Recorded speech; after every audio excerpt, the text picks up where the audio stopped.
Nosso convidado de hoje é responsável por uma das maiores produtoras de cinema do Brasil e idealizador do Green Nation Fest, uma iniciativa que colocou em pauta a discussão sobre como tornar a sustentabilidade possível. Eu tenho o prazer de receber aqui no estúdio do Revista Marcos Didonê. Marcos, obrigado pela sua presença. Eu queria começar sabendo assim como surgiu a ideia do Green Nation, como que você criou esse festival? Eu acho que da mesma forma que criamos a produtora. A nossa formação, por incrível que pareça, naquela época que criamos tudo isso, não existia escola de cinema, não existia nada voltado para o que hoje existe no Brasil em todas as universidades. Minha formação é geografia, eu sou geógrafo, a minha sócia é física. Pronto. E assim por diante. E aí nós praticamente iniciamos juntos um trabalho na área de meio ambiente e na área de cinema. Aí viemos a fazer o Festival de Cinema do Rio, que era o Rio Cine Festival. Sim. E hoje, como o Festival do Rio é um festival muito importante, a gente tem cerca de 400 filmes sendo exibidos, um mercado muito forte, um trabalho todo nessa área de produção, indústria de cinema. Esse aprendizado fez com que a gente, ao trabalhar a questão ambiental, a gente percebesse que, normalmente, essa questão ambiental ela é tratada de uma forma muito didática, pedagógica, literária, ou distanciada do grande público, como se fosse uma aula, como se fosse um recado. Em últimas palavras, chato. Né? Algo que não envolve, não emociona, não mobiliza. E aí a gente imaginou em como trabalhar essa questão da cultura, do esporte, da música, de tudo que o cinema, de certa forma, trabalha na área ambiental. E aí surgiu o Green Nation. O Green Nation está sendo estudado há 8 anos. E a primeira edição que foi realizada foi durante a Rio+20, um mês antes da Rio+20.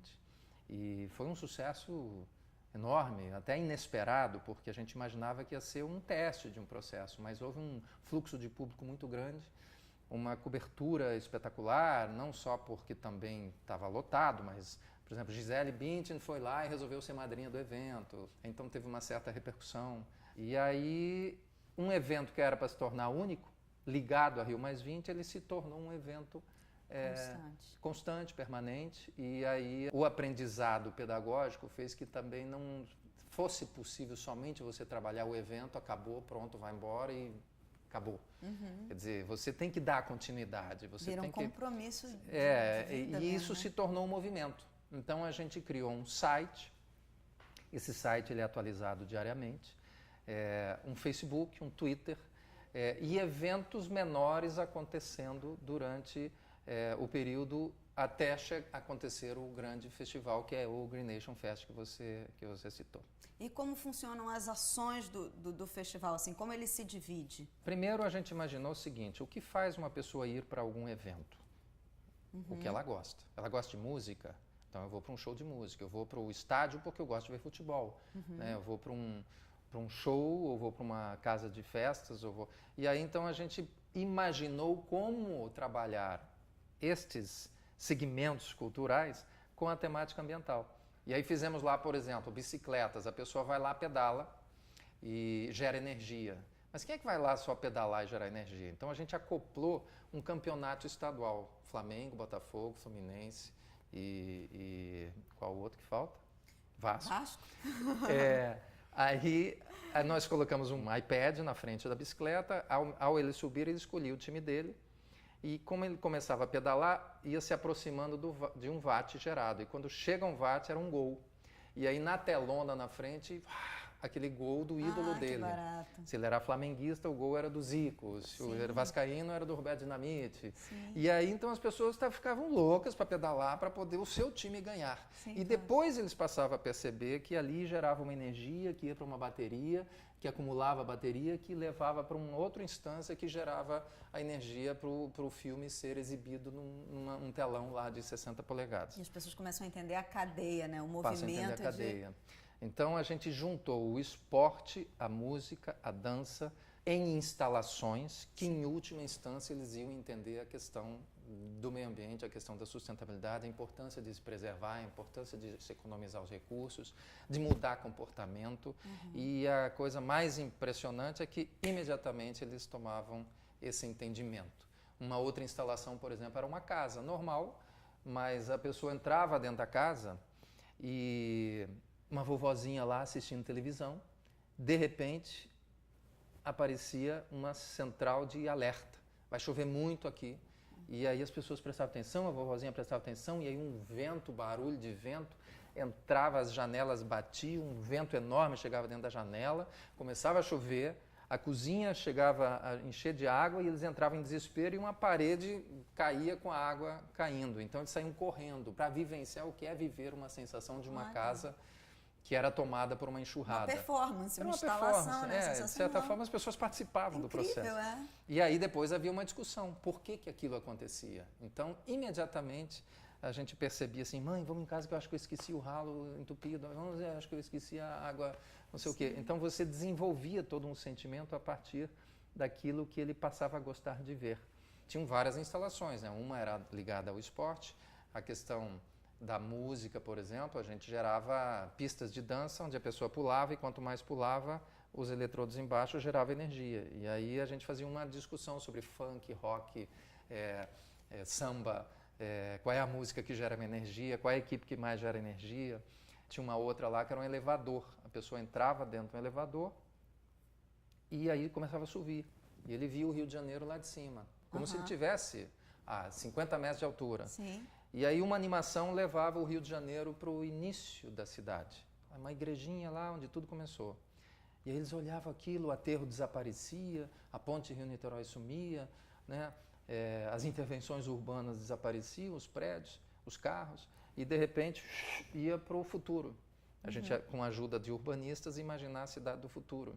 Eles olhavam a cidade do futuro e, mas o Rio de Janeiro vai ser assim? Aí a voz do computador dizia, olha, só será assim se hoje a gente mudar de comportamento. Então, quando eles desciam, eles já sabiam que eles tinham que, para construir aquela cidade, ter um comportamento determinado assim. Demais. Então, a gente foi criando uma série de instalações. As instalações, elas têm um retorno das escolas, de avaliação das universidades, e a gente vai aprimorando a cada ano.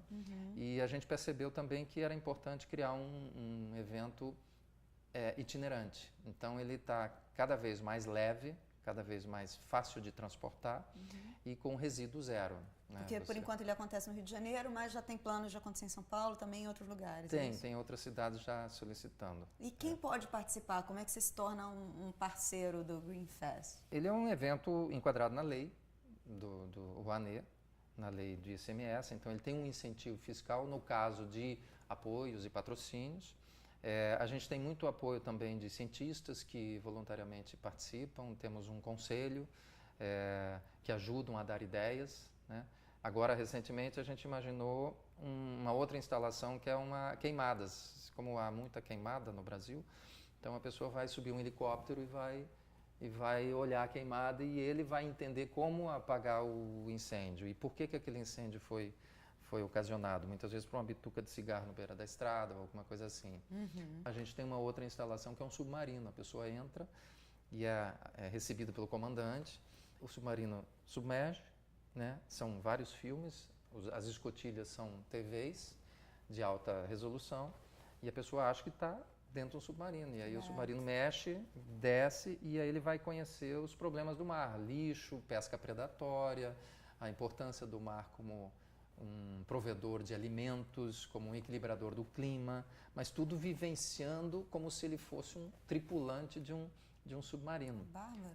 O outro é uma nave espacial, né? A gente fez uma nave onde ele sobrevoava o rio Guandu para poder entender a importância da água que chega na torneira dele. Então ele vai visitar o rio que provém a água cotidiana da vida dele.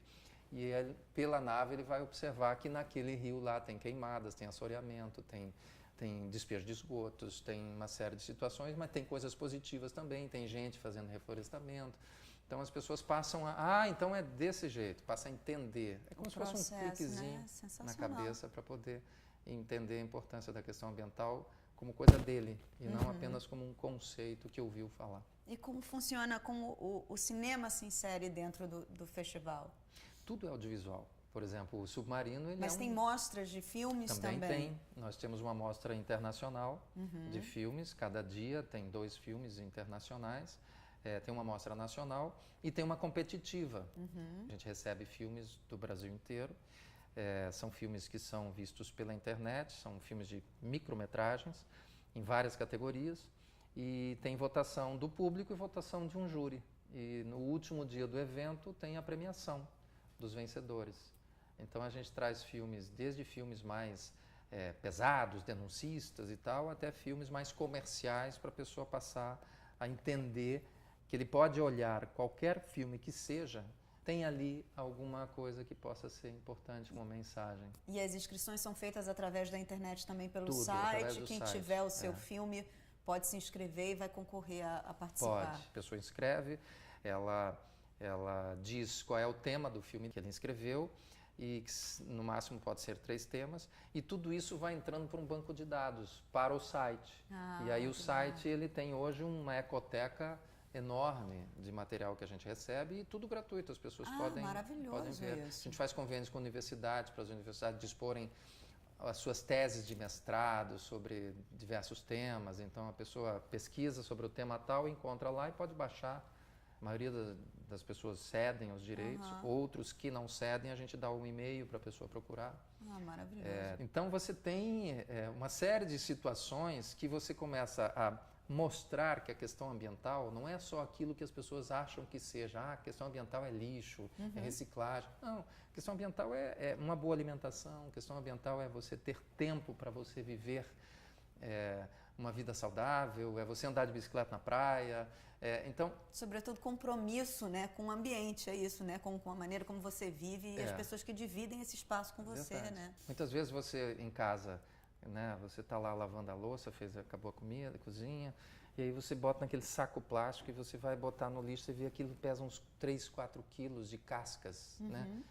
Aquilo ali, se você tivesse uma mini compostagem na sua casa, você não precisa botar no lixo. Você põe ali, vira adubo, rapidinho, material, né? Que você pode cuidar de uma planta, você pode cuidar. Então você pode fechar o seu ciclo na sua casa mesmo. Então é tudo uma questão de atitudes que não dói, não dá, você não vai gastar mais tempo. É uma questão comportamental mesmo. Mudar o hábito mesmo, né? E em relação aos filmes de longa-metragem, os nacionais e os estrangeiros, com essa temática ambiental, você sente uma diferença da abordagem? Não, o Brasil ele já está num contexto internacional inserido em produções de vários gêneros, né? E de vários formatos e tudo. Mas, obviamente, quando você abre a janelinha para pesquisar no mundo tudo que está sendo feito sobre essa questão ambiental, a gente encontra um processo em determinados países muito mais adiantados. Por exemplo, o Canadá é um país que trabalha muito essa questão do cinema ambiental. As próprias TVs, né? Você vê hoje uma National Geographic, uma Discovery, todas elas já criando seus nichos de produção. Os filmes asiáticos têm muita coisa interessante. Mas no Brasil também, a gente tem os nossos veteranos, né? O Bodansky, aquela turma toda que há 40, 30 anos produzem filmes. O que a gente vê é um manancial enorme e muitas vezes escondido, que as pessoas não têm acesso.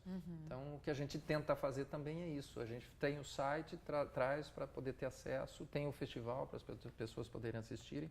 Mas quando você pergunta assim, o que o cinema tem a ver com isso? Tudo, porque, na verdade, a maioria das intervenções que a gente faz vem do audiovisual, né? Sim. Você, quando entra num submarino, na janela, você está vendo um filme. Sim. Né? Você entra numa nave espacial, na janela, você está vendo um filme. Né? A casa, quando o morro desaba, ele olha, ele está olhando pela janela, mas é um filme que a gente está trabalhando. E vocês produzem todo esse material para poder... Sensacional. E você, como produtor, lá pela Total, você tem algum projeto com temática ambiental? A princípio, não? De longas metragens? Não, a Total é uma produtora que ela nasceu com um certo objetivo, né? Como a gente faz o Festival de Cinema, a gente esquadrinhou um pouco o tipo de produção que tem no Brasil, né? E a gente, no início do festival, a gente tinha um entendimento de que o público brasileiro ele tinha um certo distanciamento do cinema brasileiro, né?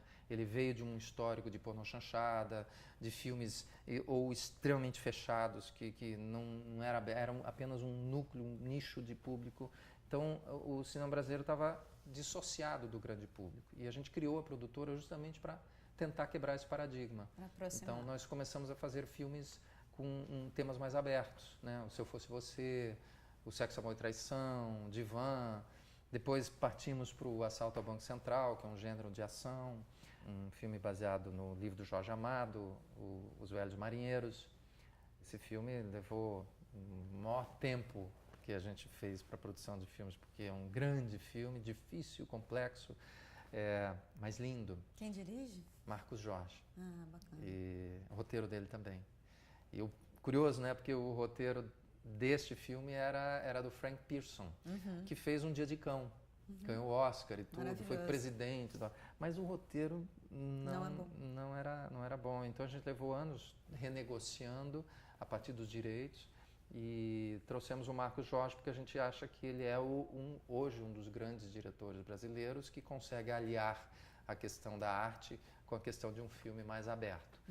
E o resultado ficou espetacular. Então a gente já tem esse filme pronto, vai ser lançado. Mas filmes com a temática ambiental específica, não. O que a gente faz é inserir nos filmes alguma coisa que possa ser trabalhado isso. Nós estamos fazendo o Divã A2, né?